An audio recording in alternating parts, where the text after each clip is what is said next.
Baik, Assalamualaikum warahmatullahi wabarakatuh. Perkenalkan, nama saya Regita Romi Ramadhani dengan NIM C1C024133, Fakultas Ekonomi dan Bisnis, Prodi S1 Akuntansi. Baik, yang saya hormati dosen pengampu Bapak Dr. Wirmi Eka Putra SEMSI serta Ibu Restu Hamin Anissa SEMAK. Baik, di sini saya akan mempresentasikan tugas perpajakan 2, yaitu mengenai pajak penghasilan orang pribadi.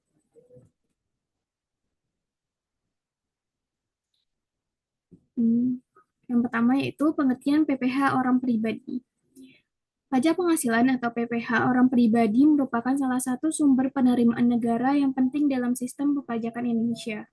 PPh dikenakan atas penghasilan yang diterima atau diperoleh oleh wajib pajak orang pribadi, baik yang berasal dari dalam negeri maupun luar negeri.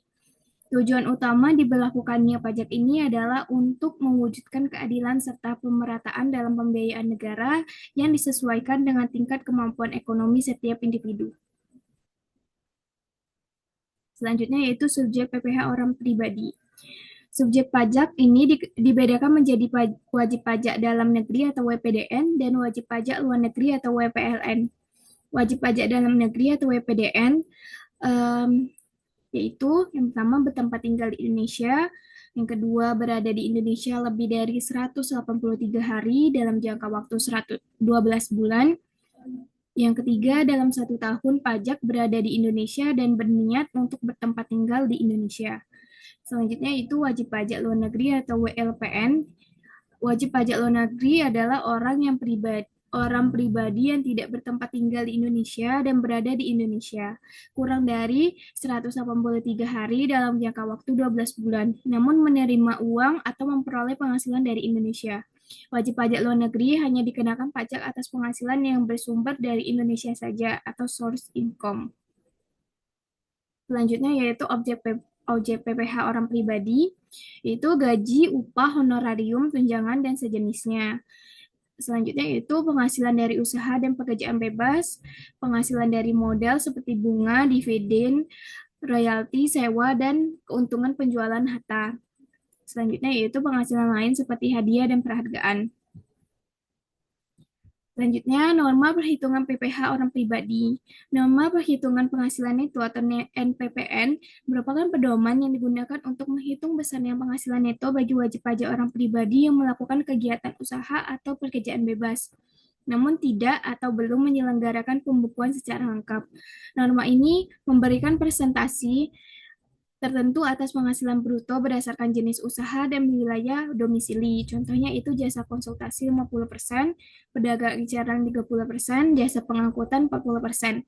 Ketentuan ini mengenai norma perhitungan ini diatur dalam Peraturan Direktorat Jenderal Pajak Nomor PR 17 PJ 2015. Pembukuan PPh orang pribadi itu wajib pajak orang pribadi yang menjalankan kegiatan usaha atau pekerjaan bebas diwajibkan menyelenggarakan pembukuan sesuai ketentuan pasal 28 UU KUP.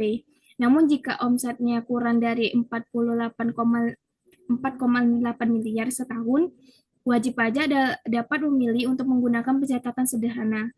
Tujuan pembukuannya yaitu menghitung besarnya penghasilan itu secara akurat, mengetahui posisi keuangan usaha menjadi dasar perhitungan pajak terutang secara transparan. Terus selanjutnya tarif PPh orang pribadi. Penerapan tarif pajak penghasilan PPh orang pribadi di Indonesia didasarkan pada prinsip keadilan dan kemampuan membayar atau ability to pay principle, di mana besarnya tarif pajak disesuaikan dengan tingkat penghasilan yang diperoleh oleh wajib pajak. Artinya, semakin tinggi penghasilan seseorang, semakin besar pula tarif pajak yang dikenakan.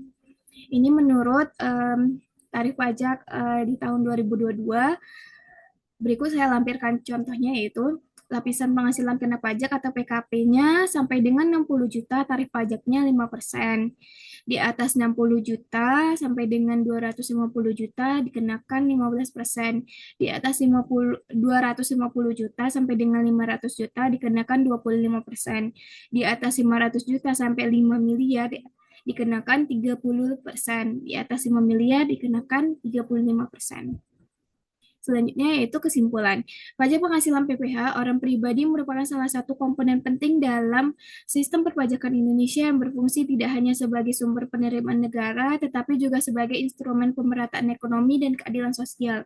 Melalui ketentuan yang diatur dalam Undang-Undang Nomor 36 Tahun 2008 tentang pajak penghasilan, pemerintah berupaya mengatur kewajiban perpajakan secara adil berdasarkan kemampuan ekonomi masing-masing individu. Secara keseluruhan, sistem PPh orang pribadi di Indonesia dirancang untuk mendorong kepatuhan pajak, memperkuat kemandirian fiskal negara, dan menciptakan keseimbangan ekonomi. Dengan meningkatnya kesadaran dan partisipasi masyarakat dalam membayar pajak, diharapkan tercapai pembangunan nasional yang berkeadilan, berkelanjutan, dan berpihak pada kesejahteraan seluruh rakyat Indonesia. Berikut telah selesai materi yang telah saya sampaikan. Mohon maaf apabila ada salah kata ataupun perucapan. Saya akhiri. Wassalamualaikum warahmatullahi wabarakatuh. Terima kasih.